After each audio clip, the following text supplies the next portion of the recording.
Para que se quede claro para la grabación, estamos resolviendo el examen, el ejercicio que estamos poniendo, y en este ejercicio lo que está sucediendo es que la pregunta 7 tuvo el 35% de aciertos nada más.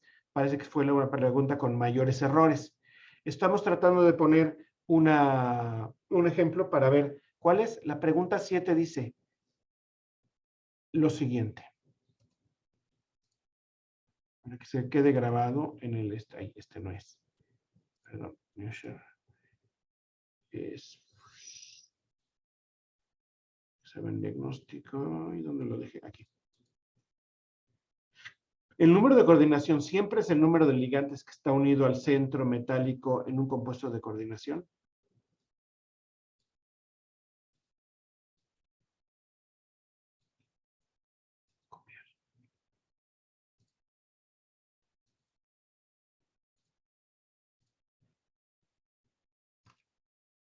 Esta es la pregunta, ya la tengo aquí y ya la podemos discutir. Entonces, si nosotros vemos un centro metálico, el metal es el del centro, el compuesto de coordinación, vamos a ponerlo que tiene 3 etilenes de imina unidas. ¿Sí? Mira que estaba empezándolo a dibujar.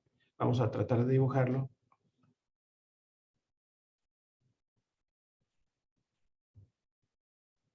Primera etilendiamina.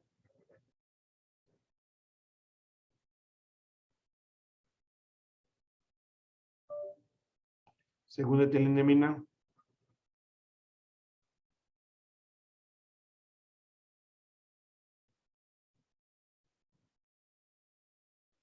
Tercera etilendiamina. ¿El número de coordinación de este compuesto cuál es? Es 6. Es 6, porque tiene 6 átomos donadores unidos. 1, 2, 3, 4, 5, 6. ¿Y cuántos ligantes tiene unidos? Solo 3. 3. 1, 2, perdón, se me acabó el pizarrón. 2, 3. Entonces, el número de coordinación no es el número de ligantes siempre. A veces coincide, cuando los ligantes son monodentados, coincide, pero cuando los ligantes son bidentados, tridentados, o tenemos una mezcla de ligantes monodentados, bidentados, pues no va a coincidir, porque un mismo ligante tiene más de átomos donadores. Para que fuera verdadera la pregunta, tendría que decir que el número de coordinación siempre es el número de átomos que están donando pares electrónicos al centro metálico, ¿sí? ¿Queda claro?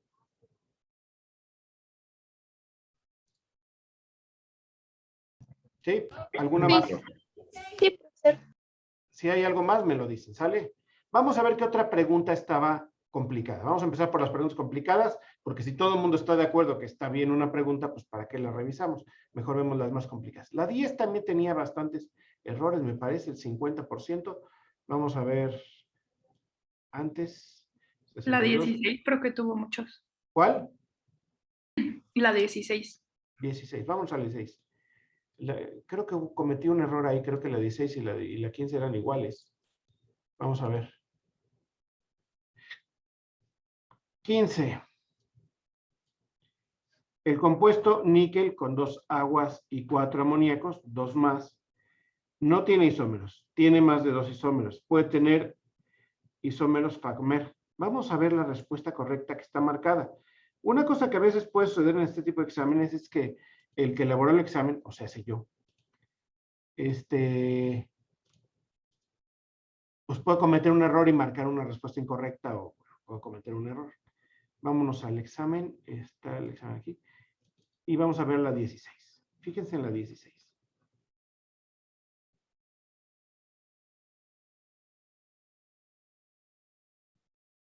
Fíjense en esta. Fíjense, el compuesto de esta pregunta tiene muchos errores. ¿Por cuál? ¿Por qué tiene muchos errores esta pregunta? Porque está mal hecha. ¿Cuál es el error? ¿En quién me puede decir cuál es el error? ¿En qué está mal hecha la pregunta?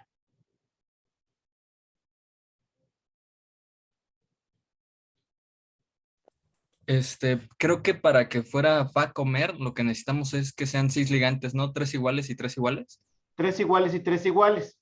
¿Cuál fue el error que cometí aquí? Que fue mi error, no fue de ustedes.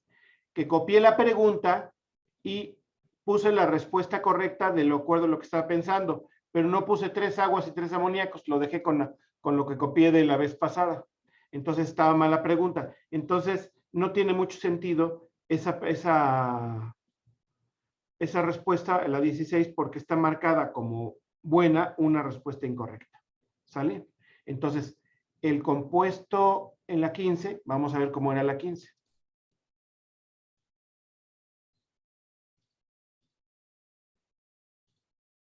Que era la que sí estaba bien. Vamos a ver cuántos aciertos tuvo la 15.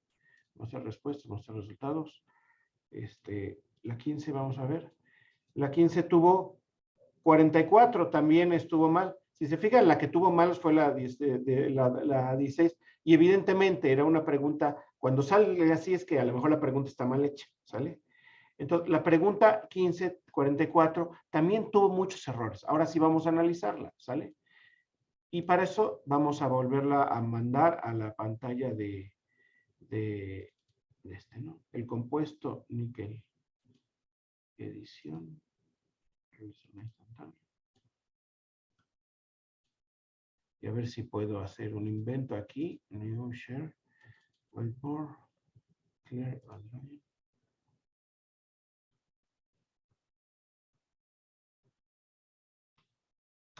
Ay, no puedo pegar cosas. Permítanme un momento.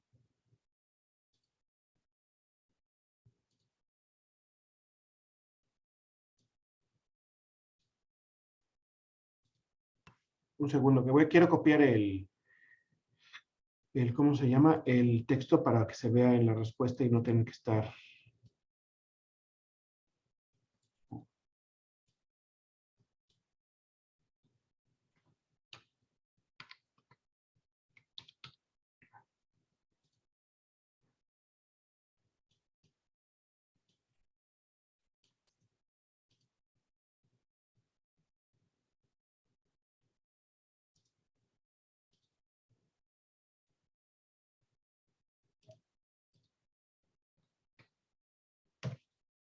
Estas son las respuestas. ¿Están viendo el pizarrón? Sí, ¿verdad?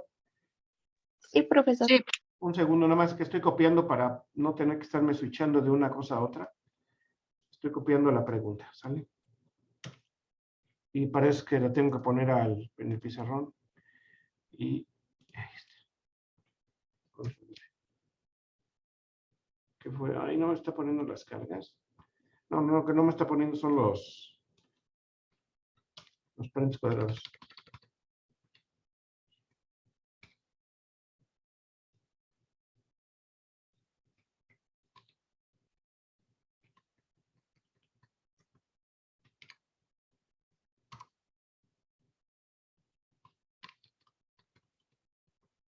Ya está corregida. ¿Sale?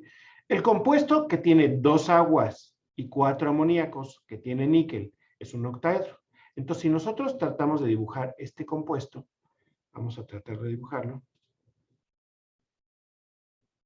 Pues es un octaedro, entonces ponemos los ligantes axiales, ponemos los ligantes ecuatoriales, los que están hacia el frente de ¿cómo se llama? De la pantalla, los que están atrás de la pantalla, los que están acá. Entonces, yo puedo tener aguas.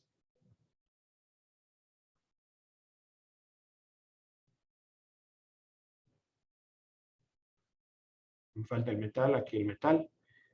Hay 4 aguas y luego puedo tener los amoníacos. Siempre los amoníacos son azules, eso dice la literatura.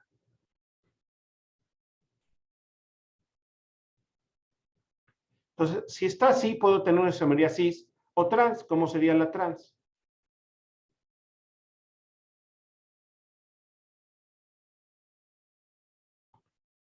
Déjenme hacer la trans, nada más para que se vea.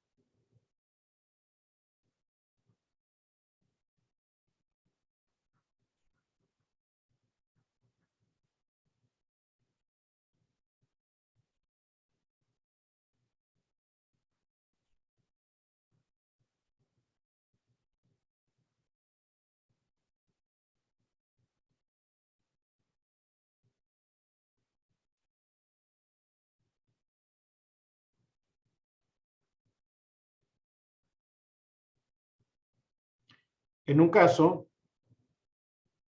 tenemos los amoníacos a 90 grados y en el otro caso los tenemos a 180 grados. ¿Sí? Entonces, si yo analizo cada una de las respuestas, vamos a ver. No tiene isómeros. Pues ya estoy viendo que puede tener cis-o-trans. Entonces, esta no puede ser, porque tiene más de 2 isómeros. ¿Qué otros isómeros podría tener? ¿Los de solvatación? Los de ¿Podría ser? solvatación. Si yo no considero ver lo que tengo afuera, pues es difícil pensar en isómeros de solvatación, porque estaría bajando el número de coordinación y bueno, podría ser, pero no tengo suficiente información para pensarlo. Facomer tendría que tener 3 y 3. Y puede tener isómeros cis-o-trans, pues era la más evidente, era cis-o-trans. ¿Sale?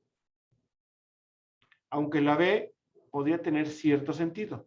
Que las aguas estuvieran afuera y yo tuviera un tetraedro o una bipirámide trigonal, dependiendo del número de aguas que tuviera. Entonces ya cambiaría la estructura y cambiaría todo. Entonces, en este sentido, la mitad de la gente, más de la mitad de la gente lo tuvo mal. Supongo que fue la B la que les destanteó. ¿Falso o verdadero? Sí. A ver, Sí. ¿quedó más o menos claro? Sí, profesor. Bueno, ¿cuál quieren que revisemos? ¿El cuál tuvo más errores? 62. La 10. Vamos a revisar la 10, ¿sale?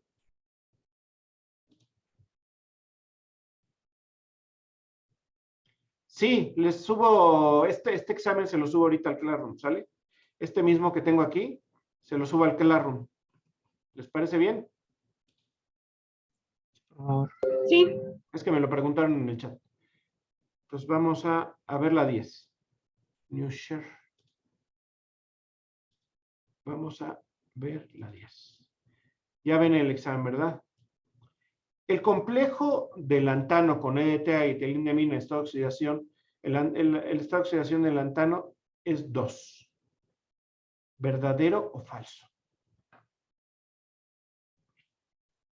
Dice ahí que es falso, vamos a hacerlo. Copiar. Entonces, new share, esto, y borramos todo, y lo volvemos a poner text.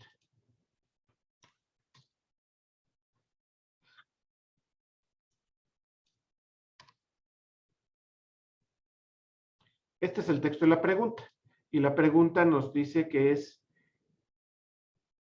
vamos a ver el estado de oxidación, si es o no es. ¿Cómo lo hacemos? Lo que hacemos es, ¿cuál es la carga del EDTA? 4 menos.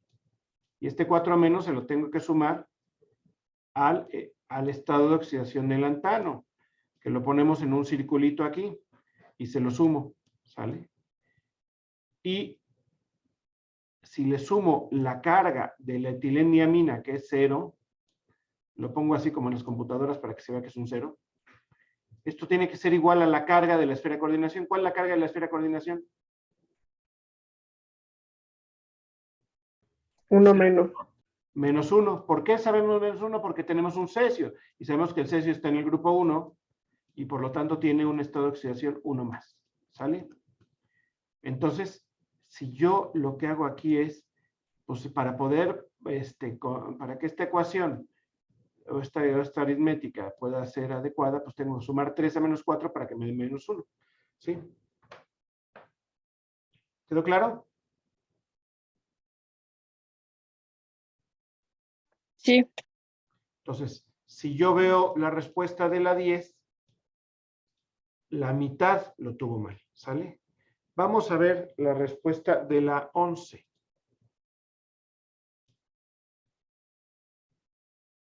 La 11, déjenme compartirles nuevamente el examen.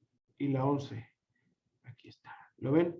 El compuesto cadmio, etilendiamina, clorobromo solamente tiene isómeros ópticos. Solamente tiene un isómero cis-trans. Es tetraédrico y siempre será cis. Y puede ser cuadrado o tetraédrico y no tiene isómeros ópticos. Para que tenga isómeros ópticos un tetraedro, ¿cómo deben ser todos los sustituyentes?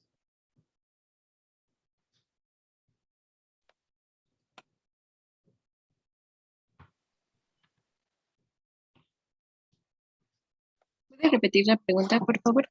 Sí. Para que un tetracoordinado tenga isómeros ópticos, ¿qué característica debe de tener?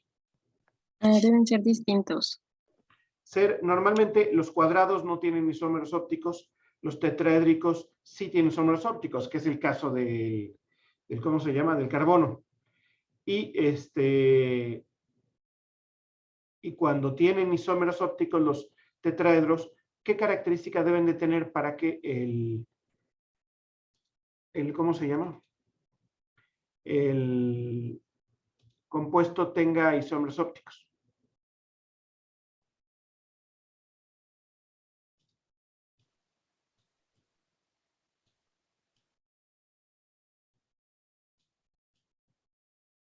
Tienen que tener todos sustituyentes diferentes para que sea un centro quiral. ¿Que todos sus ligantes sean distintos? Sí, todos sus átomos donadores sean distintos, sus ligantes sean distintos. Entonces yo tengo una etilendiamina, tengo un NH2 aquí.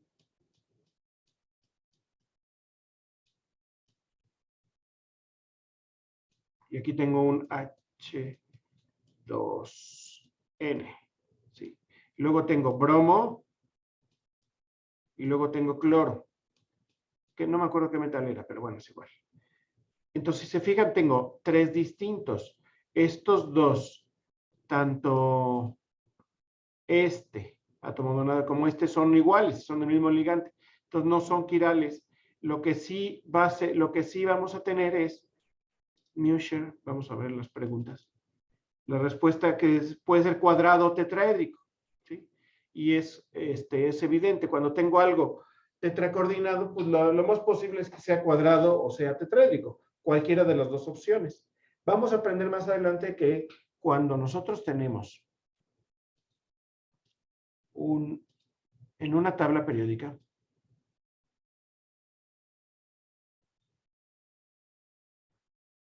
es el perfil de una tabla periódica. Los metales que nos van a interesar, pues van a ser, pues normalmente vamos a trabajar más con los metales de transición. Los que están en esta zona, en esta de aquí, suelen ser más cuadrados.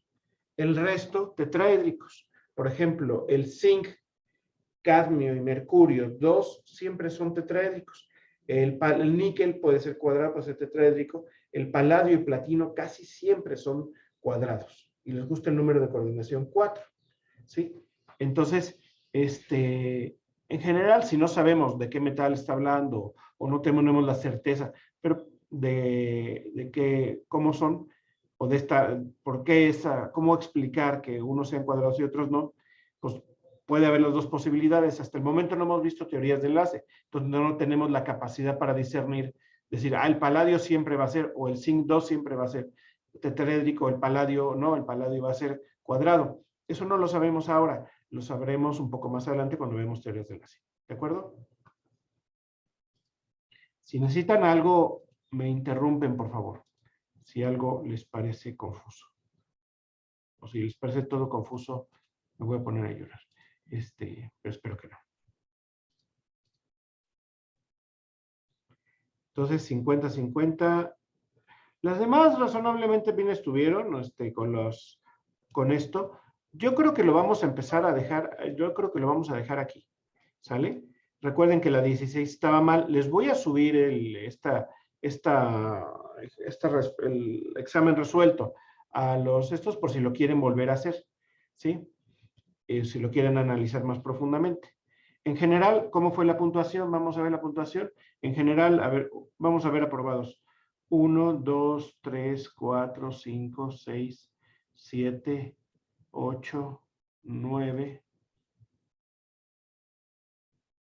10, 11, 12, 13, 14, 15, 16, 17, 18, 19. 19 aprobados de 34. Es decir, tenemos más de la mitad del grupo aprobado. El temario, esta parte está razonablemente bien.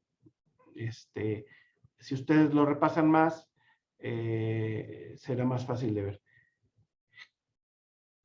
Les pongo el examen y saquen sus dudas para la próxima clase. ¿Sí? Bueno. ¿Todo bien hasta aquí?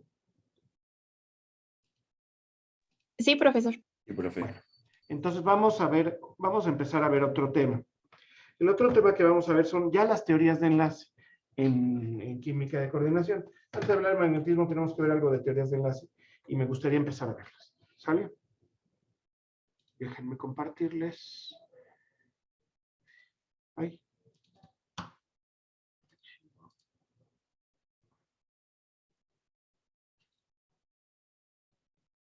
¿Están viendo modelos de enlace en la pantalla o no? No, profe, estamos viendo la La otra. presentación de PowerPoint. Ahora sí la ven. Sí, Sale, gracias. Entonces vamos a hacerlo en grande y vamos a empezar a ver. Los modelos de enlace en química de coordinación es en lo que nos vamos a basar para poder entender algunas de las propiedades que tienen estos compuestos. En los compuestos de coordinación ha habido muchas aproximaciones muy parecidas a lo que ya vieron en química inorgánica y a lo mejor en estructura de la materia. Pero pues vamos a verlos un poco más orientadas a esto. ¿Sí? La primera que vamos a empezar pues, es por la más sencilla, la teoría de enlace-valencia. Esta pues, se debe a muchas personas. El que la popularizó quizá más fue Linus Pauling, o Linus Pauling, como le quieran llamar. Más conocida como el modelo de hibridaciones. Por ahí Heitler y London le hicieron más de primeros principios. ¿No? O teoría de orbitales híbridos, o híbridos, ahí se me fue una A por una O. Modelo muy utilizado en química orgánica, donde las discusiones se dan en términos de los híbridos SP, SP2, SP3. Entonces todo el mundo dice, el carbono es tetraédrico porque es SP3, ¿sí?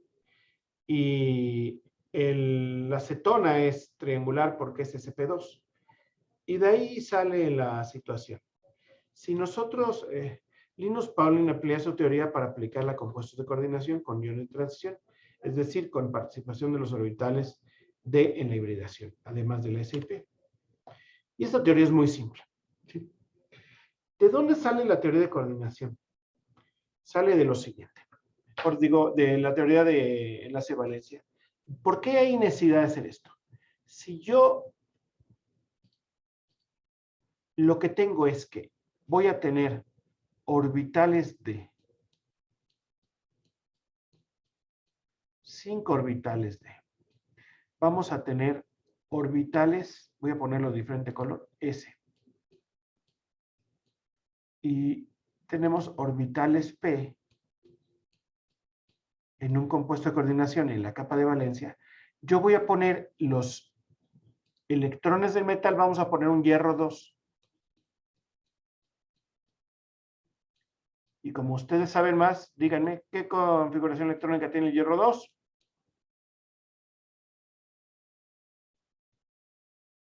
¿Qué configuración electrónica tiene el hierro 2? Rápido, rápido. de 6. De 6, muy bien, muchas gracias. Se agradece mucho cuando uno le hacen caso y responden. Y lo digo en serio, es agradable. Si ponemos los electrones del metal, serían estos. ¿Sí? Tengo 6 electrones. Lo estoy acomodando así ahorita a propósito. Luego vamos a ver por qué sí o por qué no. Pero cuando metemos los electrones del ligante, los del ligante, si es octaédrico, quiere decir que tengo un número de coordinación igual a 6. Esto quiere decir que voy a tener 6 ligantes.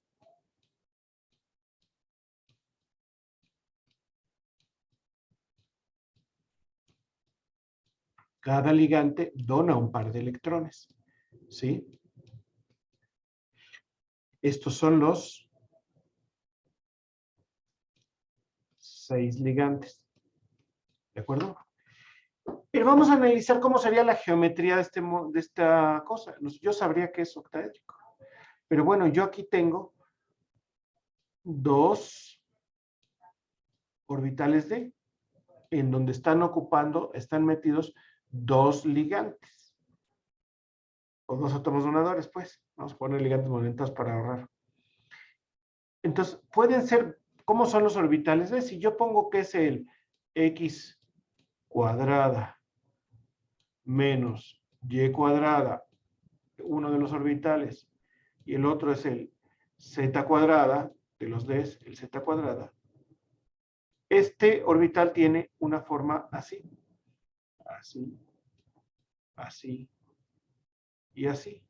Y está orientado sobre los ejes XY, así y así. Perdón, no lo hice, no lo puse bien. Déjenme orientarlo bien, estoy poniendo una mala orientación. Déjenme reescribir la orientación para hacerlo adecuadamente. Es doblemente cacahuatoide, pero es que se me da mejor, mi cabeza piensa mejor en ciertas posiciones. Entonces, si yo pongo los ejes coordenados, estaría así. Es decir, los lóbulos están sobre el eje Y y el eje X.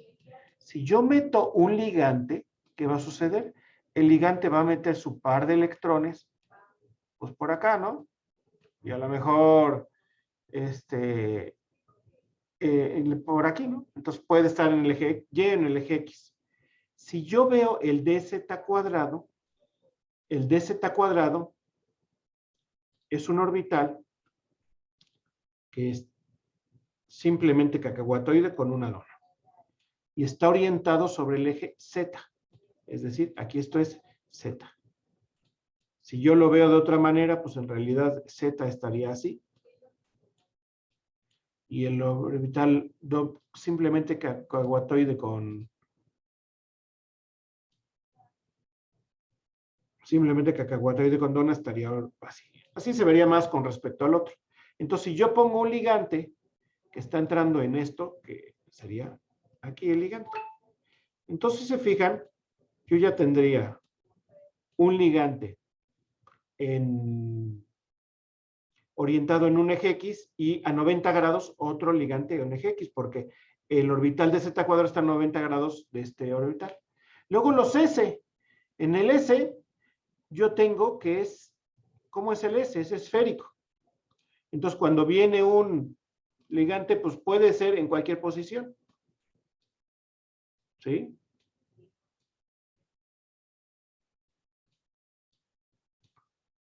Y luego tengo 3 P's, serían en las posiciones X, Y y Z. Entonces, podría tener 5 ligantes en las posiciones X, Y y Z y uno en otra posición que no necesariamente es X, Y y Z. Lo que tendría diferente es que los enlaces serían diferentes en los que entraron en el D con respecto a los que entraron en P. ¿Por qué serían diferentes? Porque la superposición orbital de un P con un D es diferente, ¿sí? Igual en estos dos, la superposición orbital en orbital el dz cuadrado que en el orbital XY es diferente. Entonces, eso me daría que yo tendría 2 enlaces D con una distancia particular, luego un S con otra distancia y luego 3P con otra distancia. Y yo vería por lo menos 4 distancias diferentes. Y yo lo que encuentro en la realidad es que si le pongo 6 amoníacos al hierro, se pone octaédrico, sí se pone preferentemente en la superposición XY, pero todos están igualmente simétricos y todos tienen la misma distancia. Entonces, considerar a los orbitales D, S y P como son los orbitales que aceptan los pares de electrones, no me sirve para poder explicar los enlaces, porque si yo nada más considero orbitales S y P atómicos comunes y corrientes, me dice que la superposición orbital es diferente, porque no se superpone igual una esfera que un orbital X cuadrada menos Y cuadrada que un orbital de Z cuadrada y que nuestro orbital es P. ¿Sí lo ven? Entonces, en ese sentido, la teoría de orbitales de híbridos lo que dice es, yo lo que tengo es que debo de hibridar varios orbitales. ¿Para qué? Para que podamos meter todos iguales. ¿Cómo es esto? Que yo puedo meter los electrones de 2 maneras. Primero, antes de que empezara a meter electrones en orbitales, la configuración electrónica del hierro es 4s2 de 6. Pero la configuración electrónica del hierro 2 más es de 6. Entonces tengo 6 electrones.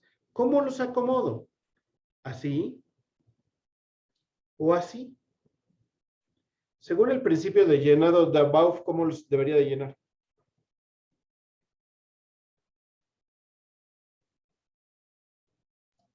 Tenían que llenar primero todos de un lado y ya regresar y irlos poniendo los que sobran, por decirlo así.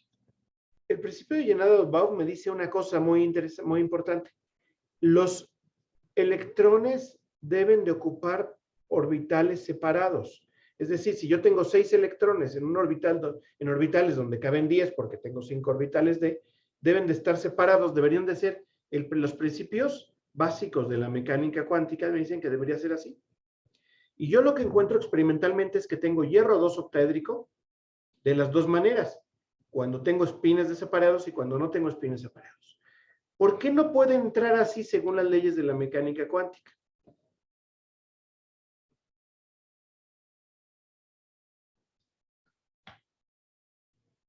¿Por qué? Una razón muy sencilla. La repulsión. La repulsión, exactamente. Yo estoy poniendo 2 electrones en un mismo orbital y el electrón tiene carga negativa y el otro electrón tiene carga negativa, aunque tengan espines opuestos, ¿sí? Cuando yo pongo aquí el electrón con espines opuestos, pero en el mismo orbital ocurre una repulsión y eso requiere una energía, se llama energía de apareamiento. El apareamiento requiere energía para vencer esa repulsión interelectrónica. Entonces, por eso normalmente viene aquí. ¿Cómo puedo explicar entonces que experimentalmente ocurra esto? Entonces, para eso viene la teoría de la enlace-valencia. Y lo que me dice puede ocurrir así, y entonces los ligantes entrarían aquí, y los otros ligantes entrarían de esta manera. Sin embargo, yo lo que veo es que, si estoy considerando esta opción, ¿qué ocurriría? Que yo tendría 2 orbitales D, un orbital S y 4 orbitales P, que es lo que puse en el pizarrón hace un momento. Y tendría que en las distancias de estos orbitales, de los ligantes con el metal, serían unas de esta, otra de esta y otras esta. Y yo lo que veo es que es un cuadro simétrico. Entonces, lo que nos dice la teoría de enlace-valencia es, vamos a agarrar todos estos orbitales, que lo que tenemos ahí son 2 orbitales D, es decir,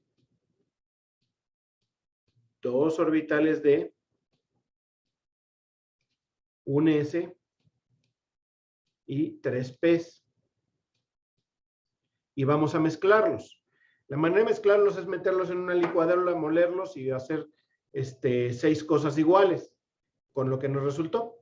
La forma de hacerlos en la realidad es mezclarlas matemáticamente las funciones de onda y tratar de resolver el hamiltoniano para estas funciones de onda. Y si yo grafico la probabilidad de los orbitales híbridos, lo que quiere decir es que yo voy a tener esta forma de orbitales híbridos. Voy a tener 6 orbitales que me estén orientados en esta situación. Sería una cosa que se llama de antienlace, lo vamos a ver mejor cuando estemos en orbitales moleculares. Y esta sería que estarían orientados en los vértices de un octaedro, es decir, a 90 grados cada uno, a 90 grados.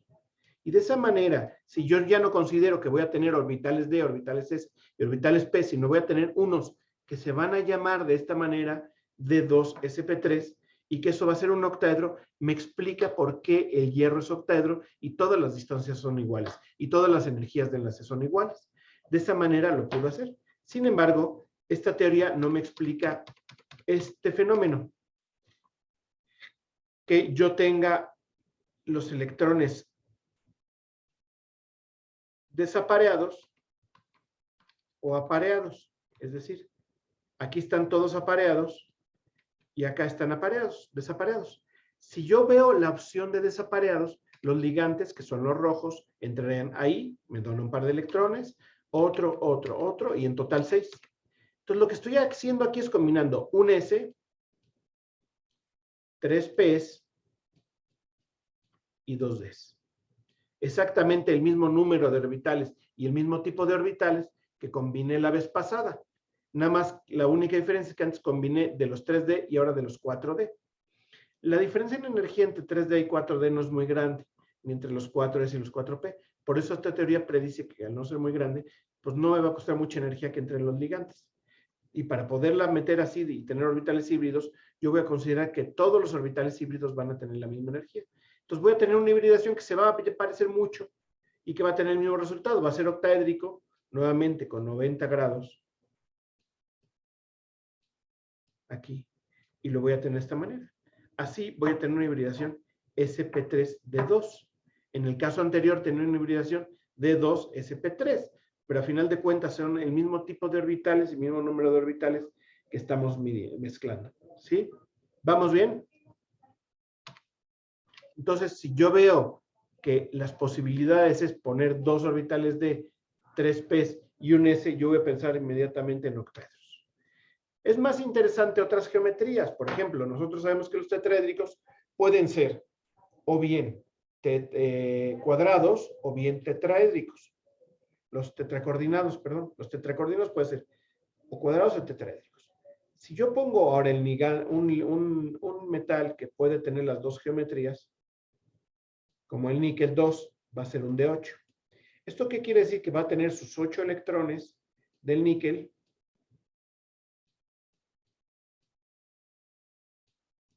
en los orbitales D.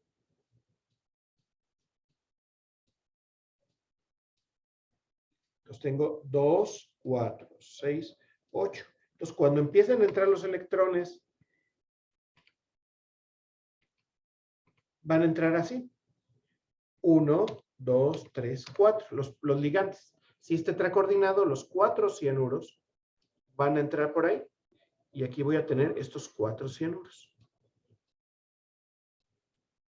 ¿De acuerdo?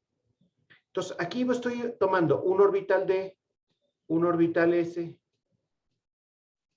un orbital D, un orbital S y dos orbitales P. Esto me lleva a que tenga una hibridación de sp2. Si yo resuelvo matemáticamente, me sale que es cuadrado. Y esto está a 90 grados.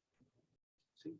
Entonces, la hibridación donde tengo 4 sustituyentes y hay una participación de un orbital D, la geometría más estable, la geometría de la mezcla de orbitales me sale que es cuadrado.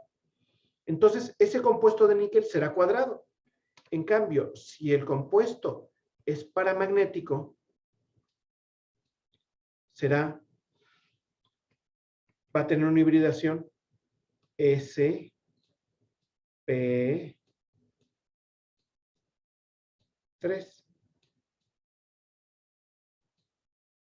Porque viene de estos orbitales P, este 3. ¿Sale? Y si nosotros resolvemos lo mismo, lo que nos va a suceder es que esto va a ser un tetraedro regular. Cuando veíamos en química orgánica, en las primeras teorías de enlace que nos enseñan en química orgánica, nos dicen la hibridación del carbono es sp3, porque siempre se combinan así. Pero cuando tengo metales de transición, también puedo tener orbitales de. Por eso en química de coordinación yo puedo tener cuadrados y puedo tener tetraédricos, pero no tengo, como en química orgánica, solamente tengo tetraedros, porque yo no tengo orbitales de en el carbono. ¿Sí? ¿Vamos bien? Sí. De esta manera, les voy a dejar una tarea donde me van a tener que reproducir esos diagramas de aquí para acá, con estos casos. No los copien ahorita porque se los voy a poner en el ¿cómo se llama? En el Classroom. Y me van a hacer la tarea de tratar de sacar la hibridación de cada uno de estos compuestos. ¿Sale? Y a lo mejor podemos sacar alguno de algún otro, ¿no? Que tenga F. Solo bueno, ahorita les dejo la tarea en el Classroom y lo vamos a ver así. Donde puedo tener todas las posibilidades. Y ustedes me van a hacer el diagramita de este estilo. Cómo se acomodan los electrones del metal, cómo se acomodan los electrones del ligante y por lo tanto qué geometría voy a tener. Esta teoría es muy, muy simple porque nada más dibujo unas rayitas que son esas, que no hay más, y le trato de poner los ligantes en diferentes condiciones. Esta teoría es muy limitada, pero ¿cuál es la mejor teoría? Para que una teoría me funcione bien, ¿qué características debe tener?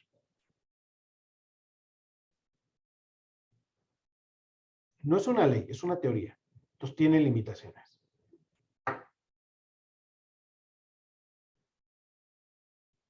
¿Cuál va a ser la mejor teoría? Ustedes en inorgánica vieron teoría del octeto de Lewis, ¿no? Y luego vieron orbitales moleculares, ¿se acuerdan? Para explicar el oxígeno, el hidrógeno, el nitrógeno. Las moléculas de oxígeno, nitrógeno, hidrógeno. ¿Sí se acuerdan de eso?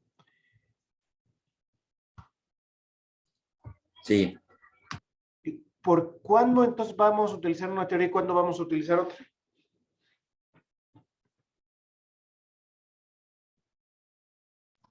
Cuando satisfaga el problema al que estamos tratando. Exactamente, cuando yo pueda explicar mis observaciones o lo que yo quiero explicar con la teoría más sencilla. Si yo quiero matar hormigas, pues echo un insecticida porque tengo invadida mi casa de insecticida. Si yo las quiero matar con una escopeta, ¿podría matarlas? Pues sí, pero pues va a ser mucho más complicado. Entonces no traten de matar hormigas con escopeta. Traten de utilizar la mejor teoría. Va a ser aquella que les explique bien los resultados o bien lo que ustedes quieren interpretar con el menor esfuerzo posible. Si yo trato de sacar la teoría de orbitales moleculares desde primeros principios, ya se ha demostrado que funciona muy bien y explica muy bien las cosas. Pero hacer un cálculo con eso va a ser mucho más complicado y también el entendimiento de cómo funciona esa teoría también va a ser mucho más complicado. Entonces, en ese sentido, por eso vamos a ver esta teoría. Pero el gran secreto es saber cuáles son las limitaciones, los límites de aplicación de la teoría. Porque no pueden usar siempre la misma teoría teniendo aplicaciones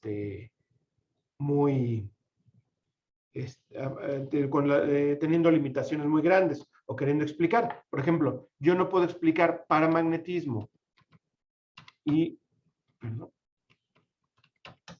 diamagnetismo. Este va a ser diamagnético y este va a ser paramagnético porque este tiene electrones desapareados y este no tiene electrones desapareados, y las propiedades magnéticas no las puedo explicar porque simplemente la teoría no me da el ancho para poder explicar eso. ¿Sí? Bueno, se llegó la hora, les dejo una teoría, una tareita chiquita para que la podamos discutir el próximo martes. ¿Sale? Ok. Sí, Vale. profesor. Profe. Profesor, gracias. Sale, pues entonces que les vaya bien, nos estamos viendo, ¿sale?